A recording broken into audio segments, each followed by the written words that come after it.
Vamos começar então, irmãos, nossa aula de escola bíblica. Eu quero tentar ser breve hoje, porque eu sei que esse banco depois de uma hora dói as costas. Então vamos tentar matar esse texto em alguns minutos, até para podermos abrir para perguntas depois da aula, tá bom? E para comentários também. Então eu quero te convidar, abra sua Bíblia por favor em Efésios capítulo 4. São 32 versículos no texto que nos conduz na aula de escola bíblica desta manhã. Efésios capítulo 4, nós vamos orar e nós vamos passar o texto verso a verso, como sempre eu faço, também fica melhor para a minha memória, até porque esse texto é bastante dividido. Então nós vamos trabalhando assim. Você vai ver que tem alguns textos neste capítulo que são textos muito simples e que não demandam muitas explicações. Então nós vamos passar por alguns um pouco mais rápidos do que outros, tá bom? Mas vai pensando aí nas suas perguntas, nas suas ponderações, se você tem algum comentário, alguma coisa que eventualmente faltou, alguma coisa que chamou muito sua atenção, e você faz aí uma anotação, e eventualmente, tanto você que está aqui, quanto você que está na internet, e assim que nós acabarmos a aula, nós abrimos então para o momento de perguntas e também para compartilharmos aí o que Deus tem falado conosco a partir da palavra dele, tá bom? Vamos orar mais uma vez e assim nós iniciamos a nossa aula. Deus bondoso e maravilhoso, nós mais uma vez queremos pedir a tua orientação, pedir, Deus, a tua ajuda nesse momento que nós teremos de aula, para que o Senhor ilumine o nosso coração para o entendimento da tua palavra, mas também para que o Senhor nos ajude a praticar aquilo que nós aprendermos, aquilo que nós lembrarmos no dia de hoje. Ainda que seja esse um momento de aula, de aprendizado, nós clamamos também para que o Senhor fale conosco, fale poderosamente aos nossos corações, transforme as nossas vidas, alcance o que precisa ainda ser alcançado nos nossos corações. Que o Senhor nos conforte, nos console, mas também nos exorte, se assim for necessário, da sua vontade. Tem misericórdia de nós, Deus continua nos ensinando o que nós te pedimos em nome de Jesus. Amém. Nós vamos ler, o pastor Lucas está com o microfone ali, ele vai lendo verso a verso, nós vamos fazendo algumas explicações. Antes de entrarmos no texto em si, eu quero que você dê uma olhada aí na sua Bíblia. Você vai ver que esse texto ele tem algumas separações, alguns caminhos. Lembre-se também que nós estamos fazendo apenas um panorama da aula, nós não vamos aprofundar tudo que o texto diz, só algumas partes, tá? Mais importantes, aquilo que chama mais atenção.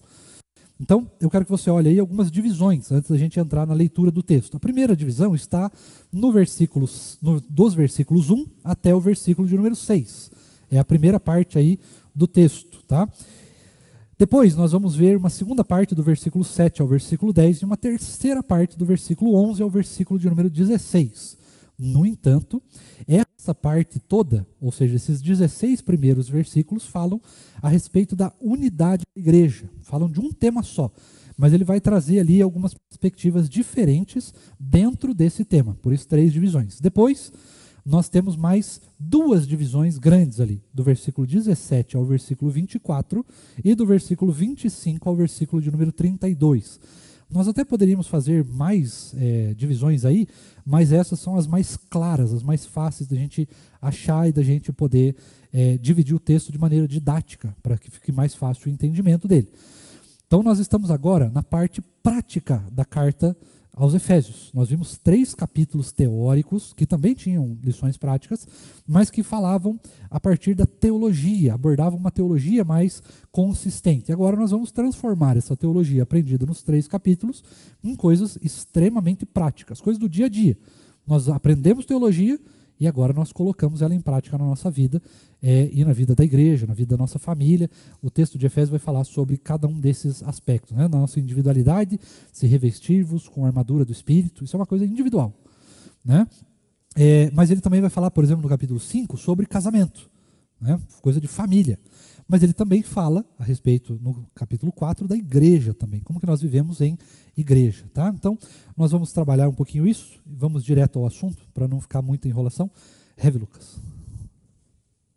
Vou ler dos versículos 1 a 3, que é uma porção única aqui, que diz: Por isso eu, o prisioneiro no Senhor, peço que vocês vivam de maneira digna da vocação a que foram chamados, com toda humildade, mansidão, com longanimidade, suportando uns aos outros em amor, fazendo tudo para preservar a unidade do Espírito no vínculo da paz. Certo, então vamos lá. Paulo, prisioneiro. Aqui ele vai nos dar algumas indicações, ou seja, alguns elementos de como que a unidade da igreja se preserva e se constrói. Então você pode olhar aí, que ele vai dizer, vivam em humildade. O que mais que ele fala lá? De acordo com a vocação, ou seja, cada um tem o seu propósito dentro do reino. O que mais? Mansidão, seja manso, não irado. O que mais? Longanimidade é paciência, né? Então seja paciente. O que mais? Suportando-vos uns aos outros. Aqui tem um ponto interessante que vale a gente pensar. O suportando uns aos outros, muita gente vai dizer para vocês que ele fala a respeito de aguentar. Então, assim, eu não vou muito com a cara do presbítero Paulo. Não, mentira, porque eu nem vi a cara dele. Mas você deve olhar e falar assim, puxa, eu tenho que aguentar esse chato desse Paulo. Tem que aguentar. Não é aguentar. Tá? A palavra ali no grego não é o termo de aguentar, o suportar. O suportar é no sentido de você ser uma âncora, um suporte mesmo. Ajudar um ao outro, suportar um ao outro. Não é aguentar, não. Tá? Então, muitas vezes a gente erra nesse ponto e colocar que a gente tem que aguentar, como se fosse assim, um sufoco aguentar alguns irmãos. Vou falar nada. Mas o texto correto, a mensagem de Deus para nós nesta carta, não é você simplesmente aguentar alguém que você não gosta muito, que seja muito difícil, né, seja uma pessoa mais dura, mais, enfim, assim, assado ou daquele jeito, mas é você suportar os irmãos na fé, ajudar um ao outro, tá? Não é no sentido de simplesmente aguentar, mas de ser um suporte uns para com os outros. Esse é o sentido da unidade. Lembre-se que ele está falando de unidade, ele não está falando apenas de tratamento dos irmãos. Ele está falando da igreja ser unida. E para a igreja ser unida, ela precisa de suporte. Às vezes eu estou fraco, às vezes eu preciso de ajuda. Né?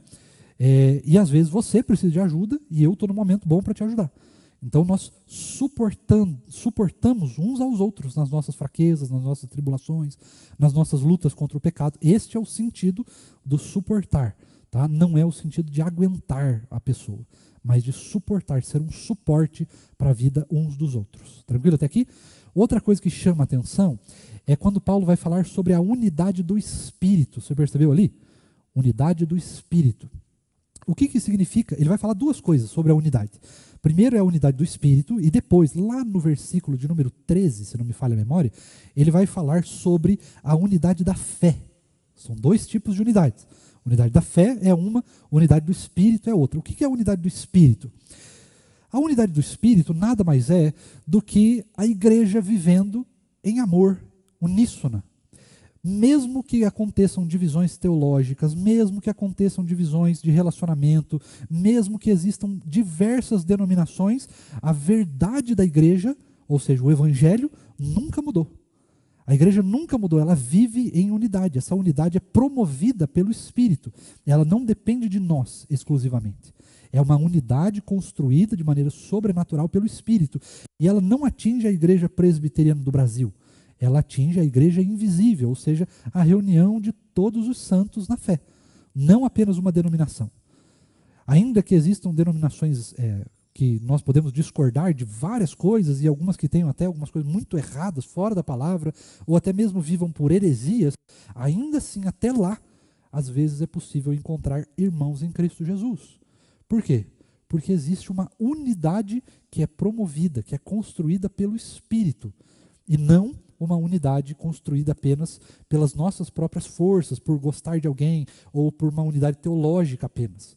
É uma unidade promovida pelo Espírito. Esta unidade nós devemos sempre levar em consideração, porque ela é uma unidade que não depende apenas de nós. Nós participamos dela também, mas ela não depende de nós, porque ela é construída pelo poder do Espírito Santo na paz de Deus.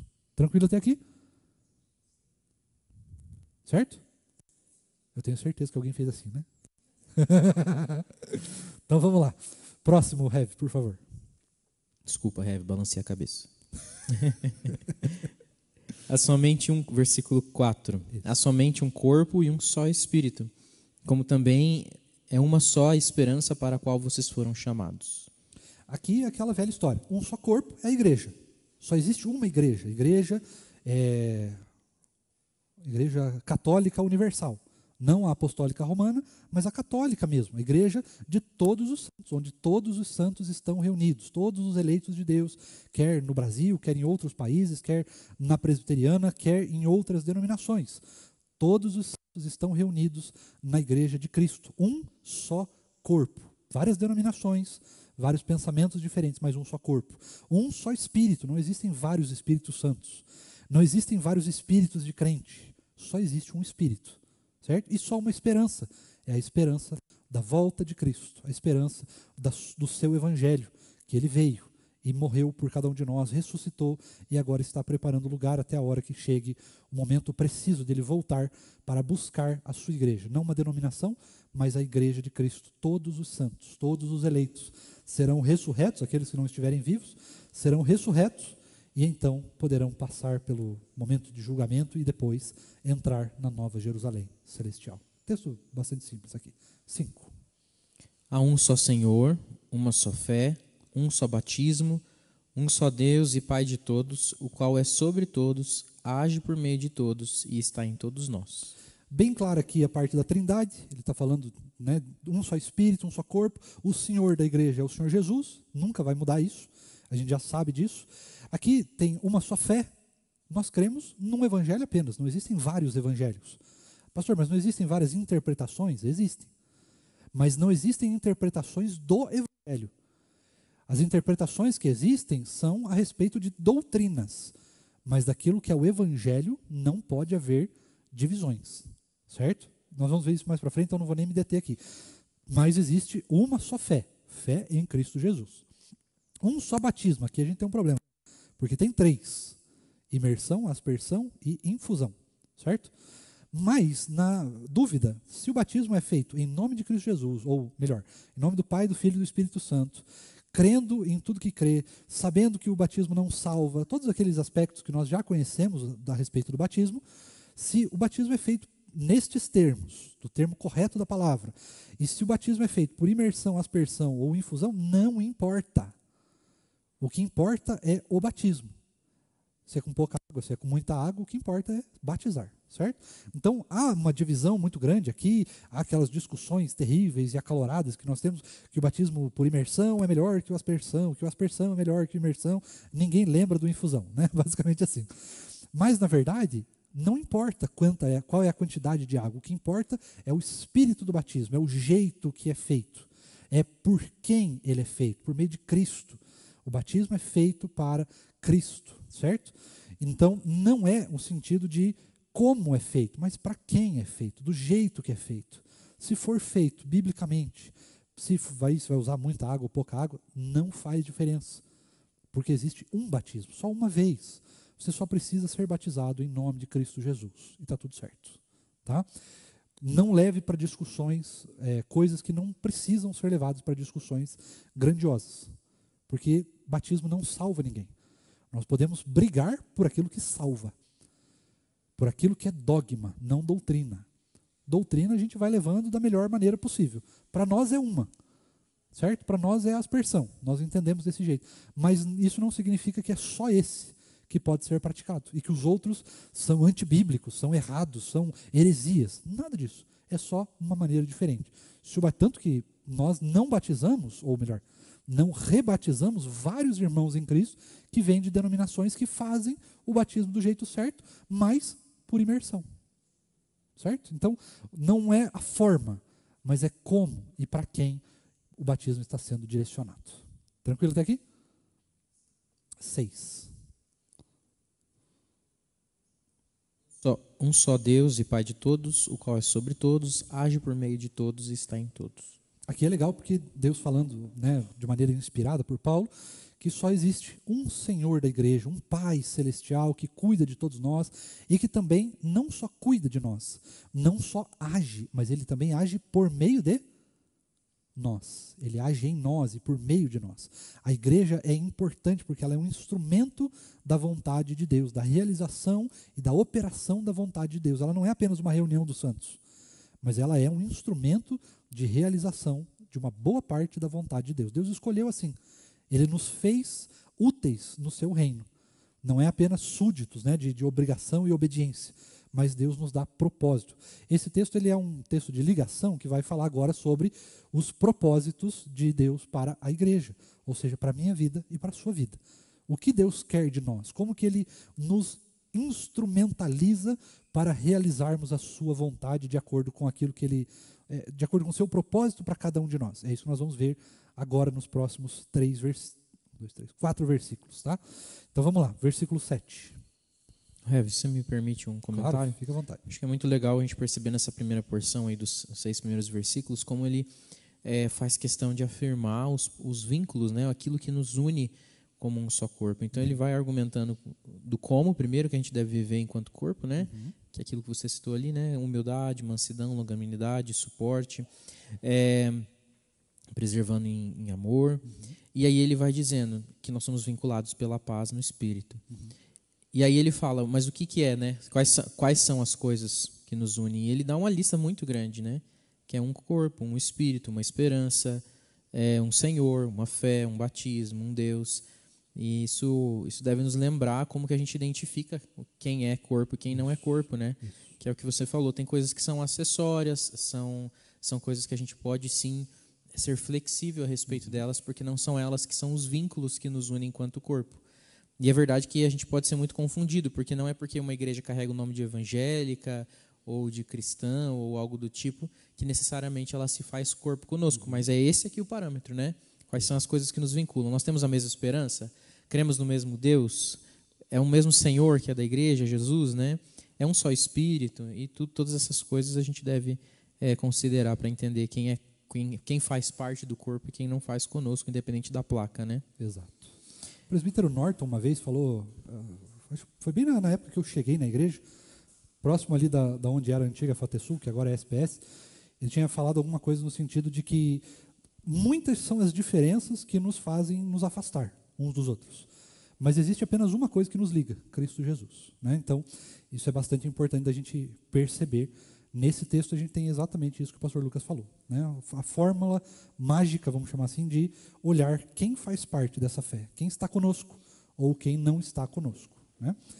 Então é isso, quem podemos chamar de irmãos ou não, quem faz parte da família ou não. Verso 7. E a graça foi concedida a cada um de nós, segundo a medida do dom de Cristo. Aqui é legal, a graça foi concedida a nós, ou seja, a igreja, segundo um parâmetro.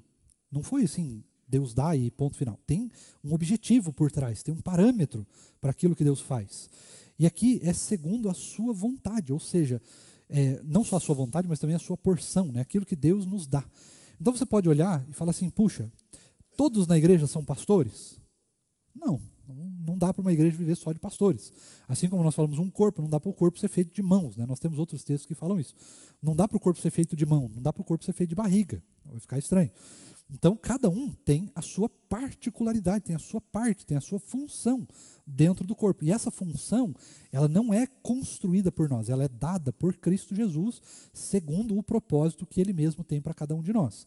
Então, a gente precisa ter isso muito em consideração, principalmente quando você olha para a sua vida, por exemplo, e olha assim, pastor, eu não sou muita coisa, eu não faço muita coisa, eu sou meio inútil no reino, não sei qual é o meu papel, o meu propósito. Cristo Jesus deu um propósito para todos nós. Quem está na igreja universal, digo não na denominação, tem um propósito. Você pode não ter descoberto, você pode não ter aprofundado ele ainda, mas ele existe. E cabe também a nós, em oração e em busca disso, para descobrirmos qual é o propósito da nossa vida diante daquilo que Deus, diante da porção que Deus deu para cada um de nós, certo? Então é importante você descobrir qual é o seu papel. Né? Alguns cantam, outros vão pregar o evangelho, outros são muito bons em evangelizar, outros são bons em outras coisas. Cada um de nós é diferente. E cabe a você descobrir aí qual é o seu propósito. E às vezes a gente tem mais de um propósito. Às vezes tem um período que a gente faz uma coisa, um período que a gente faz outra, mas a gente tem propósito diante de Deus. E esse propósito não foi dado pelos homens, mas é um propósito dado pelo Senhor Jesus, de acordo com a sua própria vontade e instrumentalização do seu reino, do seu plano eterno, que foi construído antes da fundação do mundo. 8. Por isso diz, quando ele subiu às alturas, levou cativo o cativeiro e concedeu dons aos homens. Cristo concedeu dons aos homens. Aqui não preciso nem explicar muito, né? Cristo concedeu dons aos homens. 9. Ora, o que quer dizer ele subiu, senão que também havia descido até as regiões inferiores da terra? Quer que eu continue? Também nem vale muito comentário, né? Cristo estava no céu, veio até nós, desceu, fez tudo o que tinha que fazer, voltou ao céu e está nos preparando lugar. Também não tem muito que a gente possa comentar. Dá para ficar discutindo aqui se ele foi para o inferno, se não foi, essas coisas, mas acho que não é o foco aqui. Imagino que vocês acreditem nisso também. Então vamos para o 10. Aquele que desceu é também o mesmo que subiu acima de todos os céus para encher todas as coisas. Aqui, mais uma vez, propósito, né? Para encher todas as coisas. Certo? Encher do quê? Encher da sua vontade, da sua graça, do seu amor, da sua misericórdia. Você pode colocar várias coisas aqui. Você pode até dizer, dentro do contexto, nos encher de dons. Tá? Cuidar da sua igreja nesse sentido. Encher a igreja de graça, de amor. Encher a igreja da sua palavra, da sua vontade e dos seus dons. Então a gente pode ir por esse caminho. Aqui nós terminamos, então, mais uma parte. Né? A segunda parte dessa primeira parte, né, dos 16 primeiros versículos, terminamos aqui. E agora vamos, então, para a última parte, talvez uma das mais polêmicas a respeito desse texto de hoje. Né? Então vamos olhar lá verso 11. E ele mesmo concedeu uns para apóstolos, outros para profetas, outros para evangelistas e outros para pastores e mestres, com vistas... Acho que vou parar aqui, né? Suficiente. Vamos segurar aqui. Pois é, aqui nós temos aquela problemática, né? Deus concedeu uns para apóstolos, mas aí a gente sabe que hoje não existem mais apóstolos, pelo menos não aos méritos do que foram os 12, ou 13 se você contar com Paulo. Então, aqui nós temos uma problemática bastante complicada, porque alguns vão levar esse texto ao pé da letra.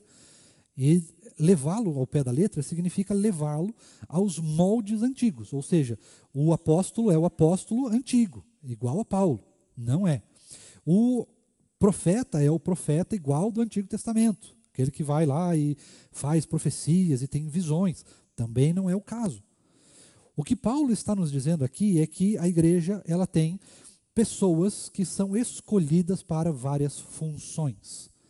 Alguns desses são evangelistas, coisas que eu pessoalmente não sou. Certo? Eu não sou um bom evangelista. Sou pastor, mas não sou um bom evangelista. Tem gente que consegue, você deve conhecer aí, pessoas que elas pegam um ônibus, elas sentam do lado de alguém, aquela pessoa vai ser evangelizada naquele ônibus. Não que ela vai se converter, mas ela vai ser evangelizada. Onde a pessoa, quem que é bom nisso daí é o Daniel, por exemplo. Você vai lembrar do Daniel. O Daniel está sempre com uma mini Bíblia que eu não sei de onde ele tira, né? De alguma maneira sobrenatural, elas brotam na mão dele e ele vai entregando em tudo quanto é lugar onde ele passa. Isso é um evangelista. Eu não sei ser assim. Não é o meu perfil. O meu perfil é outro. Assim como o seu perfil, que está aqui hoje, é diferente. Cada um de nós tem o seu papel, tem o seu propósito. A gente não pode extrapolar os nossos propósitos. É lógico que o fato de eu não ser um bom evangelista não quer dizer que eu não tenha que evangelizar. Eu só vou ter um pouco mais de dificuldade de fazer isso. Mas lembre-se que evangelizar é uma ordem de Cristo. Todos nós somos, em algum grau, evangelistas. Mas existem pessoas que são especialistas nisso, que são trabalhadas, forjadas por Jesus para isso. Mas todos nós temos o objetivo de evangelizar, certo? É uma ordem de Cristo. Ide por todo mundo, pregai o evangelho, ponto. Todos nós fazemos isso. Alguns são mais facilitados do que outros, mas essa é uma ordem de Cristo que deve ser cumprida. Apóstolos também todos nós somos. Todos nós somos apóstolos de Cristo. Todos nós viemos depois de Cristo. Cristo se testemunhou a si próprio no nosso coração, nos fez nascer de novo. Portanto, todos nós somos, de certo grau, apóstolos de Cristo. Não é um cargo, mas é um dom, faz parte da vida da igreja. Já fez de uma maneira mais específica, quando esse dom era dado especificamente a pessoas. Mas foi um número muito limitado de pessoas.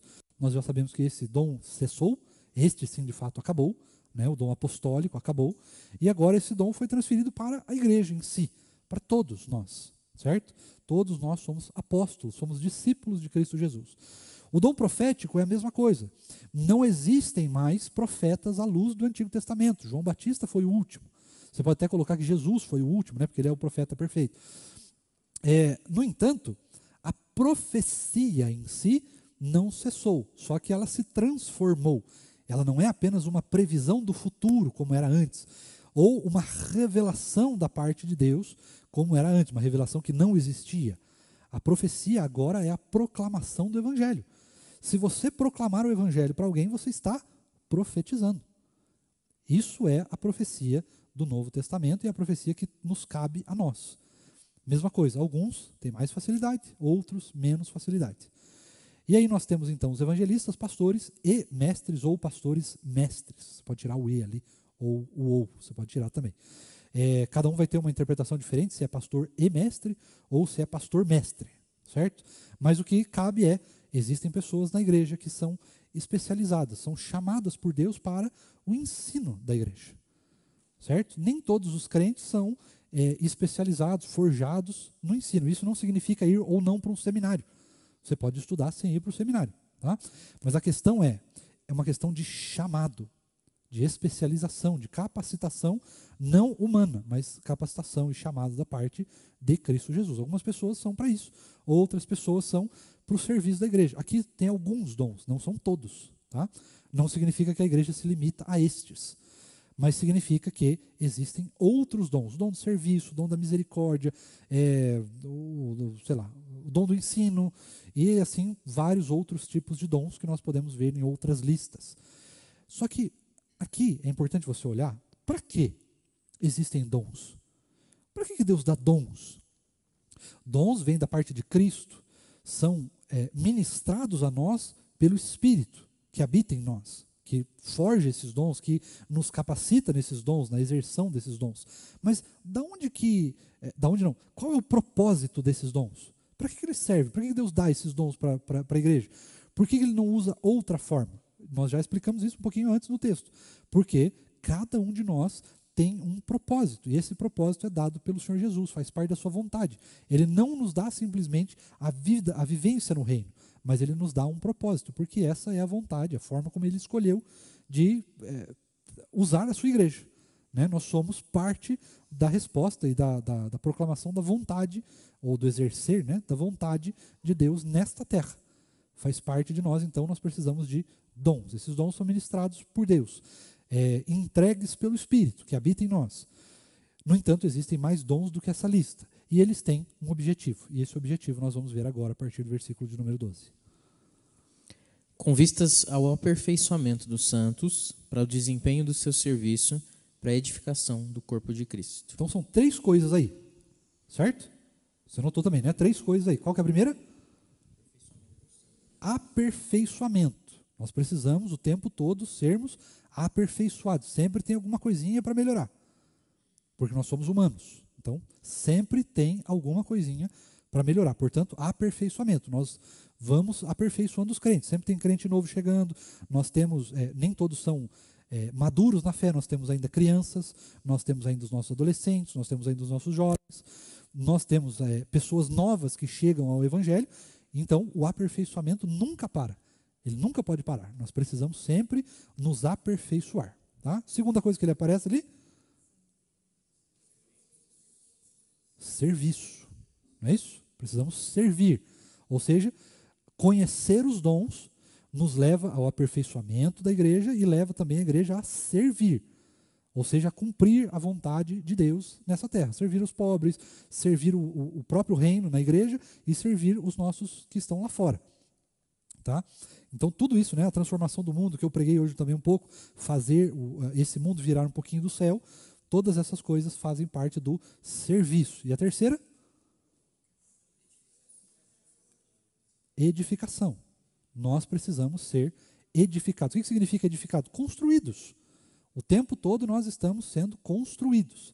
Tem um tijolinho novo sendo colocado a cada texto que a gente lê, a cada oração que a gente faz, a cada vigília, cada jejum, cada isso, cada aquilo que a gente faz, nós vamos sendo edificados e também vamos edificando uns aos outros à medida que Deus vai derramando a sua graça para a edificação mútua da igreja, ou seja, para a construção e aperfeiçoamento da igreja aqui nessa terra.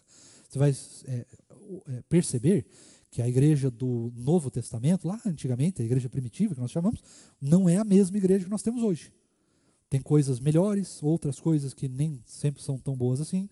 Você vai perceber que na história da igreja, muitas coisas aconteceram. né? Teve um tempo que só teve uma igreja, que era a Igreja Católica Apostólica Romana. Depois nós temos algumas divisões nesta própria igreja. Ou seja, a igreja vai se aperfeiçoando. Ela vai sendo trabalhada. Aquilo que não é bom vai sendo removido. Aquilo que é de Cristo vai sendo aperfeiçoado e cada vez mais crescendo. É assim que funciona. Verso de número 13. Até que todos cheguemos à unidade da fé e do pleno conhecimento do Filho de Deus, ao estado de pessoa madura, à medida da estatura da plenitude de Cristo. Tá. Aqui nós temos então aquela segunda unidade, que é a unidade da fé. Veja que a unidade da fé ela está ligada ao conhecimento de Cristo. Você viu aí? Ao conhecimento de Cristo. Unidade da fé, conhecimento de Cristo. Ou seja, quando nós falamos de unidade do Espírito, nós estamos falando da unidade da igreja, aquela que nunca é dissolvida. Por mais que a igreja seja atacada, ela sempre vai permanecer de alguma forma. Ela sempre se reestrutura para que ela continue, porque é uma coisa espiritual. Aqui, agora, nós estamos falando de unidade da fé, ou seja, a unidade do conhecimento de Cristo. Aqui existem as divergências. Qual batismo tem que ser feito? Como que a Santa Ceia tem que ser feita? Como que é o governo da igreja? Como que, enfim, você tem diversas coisas aqui que podem ser colocadas que não são essenciais para a fé. Não faz a menor diferença se uma igreja tem presbíteros ou não. Lógico que a igreja mais parecida com aquilo que nós vemos no Novo Testamento é a igreja que tem presbíteros, diáconos, aquilo que nós vivemos aqui hoje. No entanto, se nós tirarmos os presbíteros, ninguém deixa de ser salvo. Certo? Eu queria dizer que não, mas né, a ideia é justamente essa. Se você tira os pastores, ninguém vai deixar de ser salvo. Você perde uma parte importante, mas não vai deixar de ser salvo. Então, o que é a unidade da fé? São aquelas questões dogmáticas que não podem mudar nunca. São aquilo que é o essencial da fé, que nunca pode mudar e que é a essência daquilo que nós vivemos como cristãos. Ou seja, pecado existe? Se alguém chegar para você e falar assim, olha, o pecado é um mito, é uma coisa mais ou menos, assim, é relativo e tal, esta pessoa não é seu irmão na fé.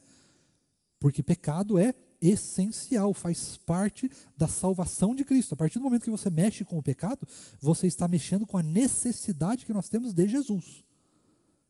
Portanto, você não pode mexer naquilo que é imutável na parte de Cristo. Isso é o que nós chamamos de dogmas. São coisas imutáveis, que não tem condições da gente mexer e que são essenciais para a construção da nossa fé. A mesma coisa, o céu. O céu existe? Sim, o céu existe. Todos vão para o céu? Não, nem todos vão para o céu. Então são coisas que nós vamos trabalhando e aperfeiçoando. Agora se alguém fala, não, o céu não existe, isso daí não tem nada a ver e tal, está indo contra dogmas. Outra coisa, inferno. O inferno existe, é a condenação daqueles que não são eleitos. Ou seja, alguém chega para você, não, o inferno não existe, não tem nada a ver isso aí, Deus é bondoso e tal. Está indo contra, certo? Contra dogmas. Agora, se alguém chega para você e fala assim, olha, batismo tem que ser por imersão. Aí você fala, não, pode ser de qualquer jeito. O importante é ser em nome do Pai, do Filho e do Espírito Santo, com o Espírito de Cristo, sabendo que o batismo não salva. Então, é uma doutrina. Batismo é uma doutrina. É lógico que é um sacramento também, mas a forma como ele é feito é uma doutrina. Governo da igreja tem que ter presbítero, tem que ter diácono, tem que ter diaconisa, não tem que ter... Qual que é o certo a se fazer? Tem um padrão bíblico, de fato, mas esse padrão ele é doutrinário. Ele não é um padrão dogmático. Não afeta se a gente vai ser salvo, se nós temos diáconos ou não, se nós temos presbíteros ou não. Ouso dizer que se nós temos diaconisas ou não, presbíteras ou não, isso não afeta a nossa salvação. Certo? Nós ousamos viver à luz daquilo que a Bíblia ensina. Por isso nós não temos as duas. Ou as três, no caso, né? Diaconisa, presbítera e pastor. Mas isso não significa que ter ou não ter salva ou deixa de salvar alguém, melhora ou piora a vida da igreja. É só uma doutrina. Certo? Tudo que é doutrina pode ser discutido, pode ser moldado, pode ser feito de várias maneiras, mas aquilo que é dogma, Cristo veio, se fez como um de nós, é 100% homem e 100% Deus, morreu na cruz do Calvário, ressuscitou ao terceiro dia, está nos preparando lugar, a igreja invisível, a reunião de todos os santos, todas essas coisas, elas são dogmáticas, elas não podem mudar. Portanto, aquilo que a gente fala de heresia, né? O que é uma heresia? São coisas que negam as verdades de Cristo, ou seja, os dogmas, aquilo que nós acreditamos e que são basilares, essenciais para a vida da fé, para existir fé. Tá certo? Então, isso é extremamente importante. A unidade da fé é a unidade do que é essencial na fé. E não essas discussões, predestinação existe ou não existe? Tanto faz, existe ou não existe. O que importa é, nós somos salvos em Cristo Jesus. Qualquer coisa que passe disso é doutrina. Certo? Então, é lógico que eu estou sendo bem simples aqui, simplório até no jeito de falar, mas é isso que a gente precisa saber. Não se prenda apenas na doutrina. Se prenda naquilo que é essencial para a nossa fé. Isso é muito importante. É lógico que a gente conversa sobre doutrina, é lógico que doutrinas são importantes, sim, porque fazem parte da identidade da igreja. Se a gente quebra as nossas doutrinas, aquilo que a gente acredita, a gente vai eventualmente perder a identidade da igreja presbiteriana do Tarumã e da igreja presbiteriana do Brasil. No entanto, essas doutrinas, elas não podem nos levar à essencialidade do evangelho. A essencialidade do evangelho é Cristo. É aquilo que nós não podemos ter fé sem elas. Tranquilo até aqui? Depois a gente pode aprofundar, né? Em outro momento a gente pode aprofundar mais isso. Mas vamos para o próximo. Heavy. É interessante que também esse conjunto de versículos, Paulo é muito lógico, né, na forma como ele dispõe as coisas. E ele direciona muito claramente. Eu acredito que essas designações aqui, essas características, né, de apóstolos, profetas, evangelistas, pastores e mestres, ou pastores mestres, ele está falando de um grupo específico dentro da igreja que vai ser usado para o aperfeiçoamento dos santos, desempenho do serviço e edificação. Isso. Então, para que a gente possa se manter firme nessa unidade da fé, a gente precisa dar ouvidos a esses que o Senhor mesmo designou para cuidarem da igreja, né?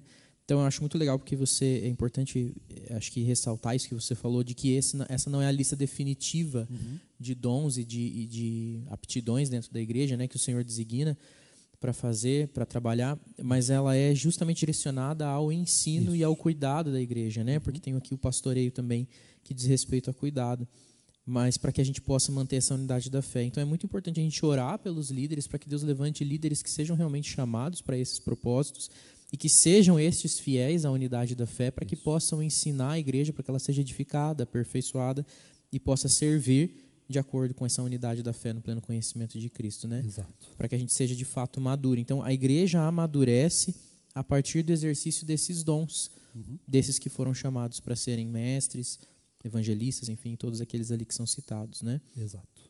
A estatura de pessoa madura vem na medida que a gente conhece a Cristo através desses que são instrumentos do Senhor. Exatamente.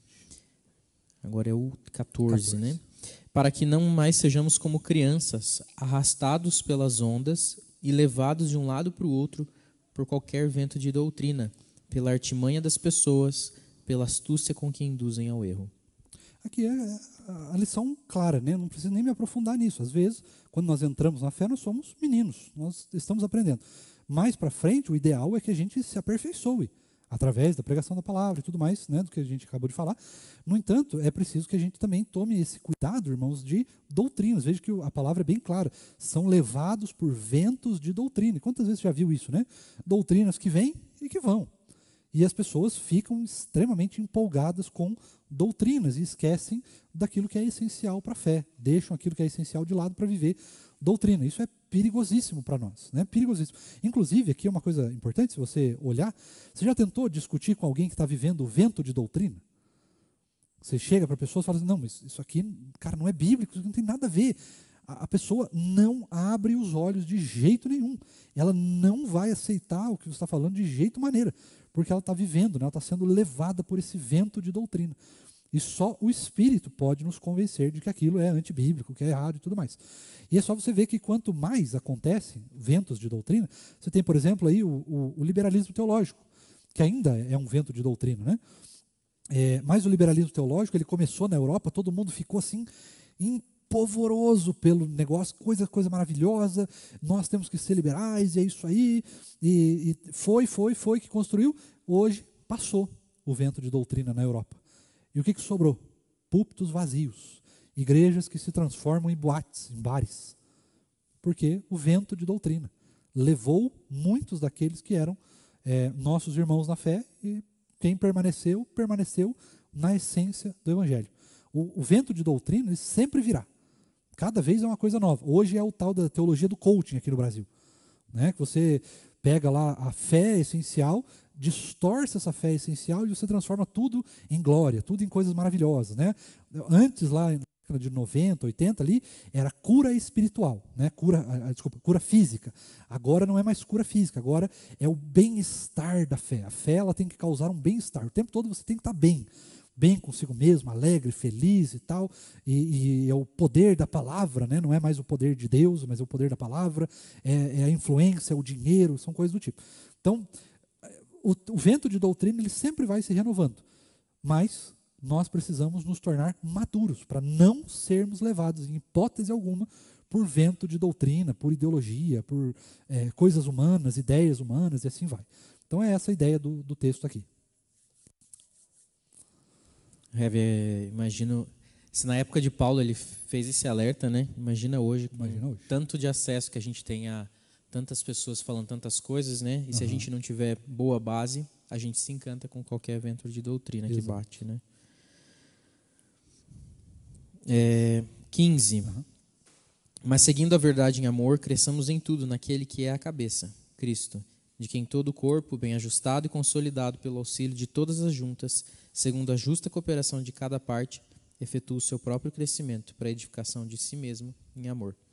Aqui também não tem muito que a gente possa explicar, apesar de que esse texto é longo, mas aqui é simplesmente Deus falando, olha, depois de tudo isso, vocês vão ser edificados por tudo isso que eu falei, pela unidade da igreja, aqueles que são levantados para a pregação do evangelho, pela unidade do espírito, pela unidade da fé, pela falta da meninice, mas pelo construir de maturidade, tudo isso é usado para edificação pessoal e edificação do próprio corpo de Cristo.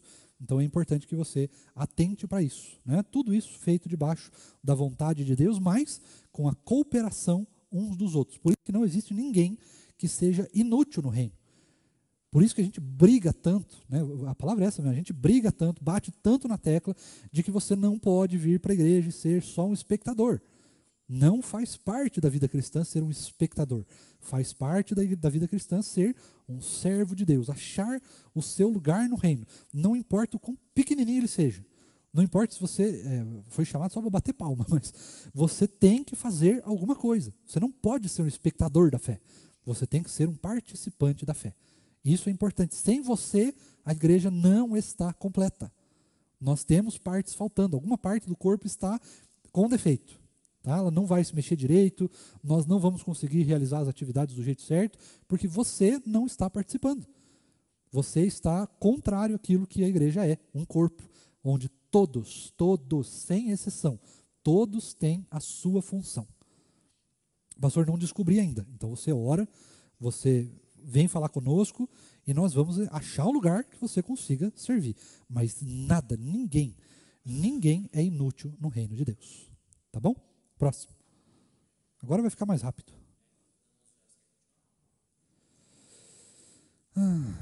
Acho que não. Acho que vamos para a próxima. Passamos para a semana que vem, porque senão não vai dar para... a porção é grande. Ela é mais rápida, mas é grande. E também não adianta a gente passar de qualquer jeito também, né? Então, irmãos, vamos por enquanto até aqui. Nós abrimos para perguntas. Vai atrasar um pouquinho o nosso cronograma de uma semana.